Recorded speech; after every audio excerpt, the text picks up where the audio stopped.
Let me introduce you to a pretty common dream character.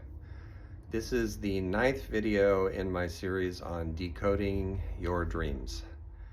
So the technical psychological name for this character is the dream ego. What it amounts to is the sense of I or me in a dream. So those dreams where you're in the dream, that's the dream ego. Why does this matter?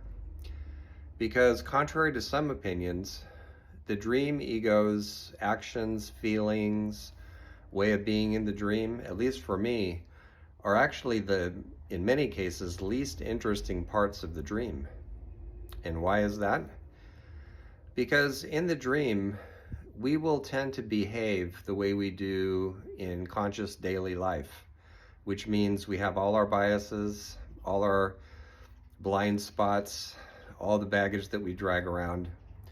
So in a dream, you'll tend to behave the way you would when you're awake. Now, there's some exceptions to this now and then. In fact, I had a dream about 5 days ago that was an exception, but in general. So let me give you an example. It's quite frequent for people to have dreams where there's some kind of violence involved, or at any rate a disagreement, and then in the dream you shout somebody down, or you out argue them, or out fight them, or whatever. And people will often have a dream like that and come out of it and go, I was victorious, yay. Well, maybe you were. You need to actually dig into the dream and figure it out. But in many cases, what it tends to mean is that you've actually repressed something. There was something who is symbolized by your opponent in the dream, and you beat them down. You fought them out of consciousness. So when I have dreams like that, the first thing I ask myself is, all right, what was I wrestling with the day before? Or even a couple of days before? What did I push away? What did I try not to be aware of? So that's one point. Another point is that when characters in your dreams are upset with you, to me, I need to know what they're on about. So as we talked about in the last video, I will often do active imagination and invite that dream character in.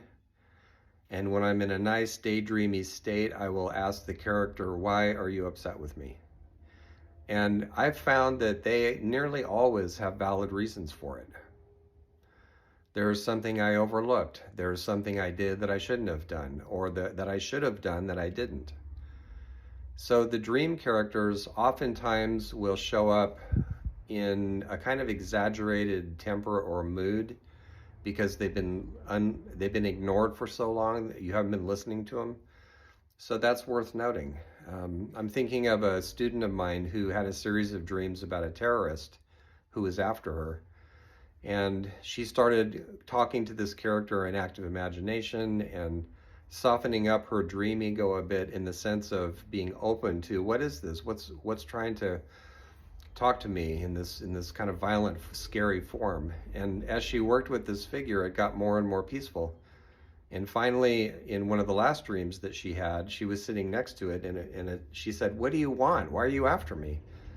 And it held its hands out like this and said, I want to hold your heart. I want to be part of your life. I want you to be conscious of me. So that often happens. Characters transmute. But the dream ego tends to be the ordinary you in life. So I'm not saying it's not an interesting character, but to me it's the least interesting. I want to know what everybody else is on about in the dream. So let me give you a little heads up. In the next couple of videos, I'm going to talk a bit about why dream work is practical. If you followed all these videos, you'll have a sense of that already. And then a couple more videos, I think, with the presence of mythic figures in dreams, and also the presence of place in dreams, how places show up.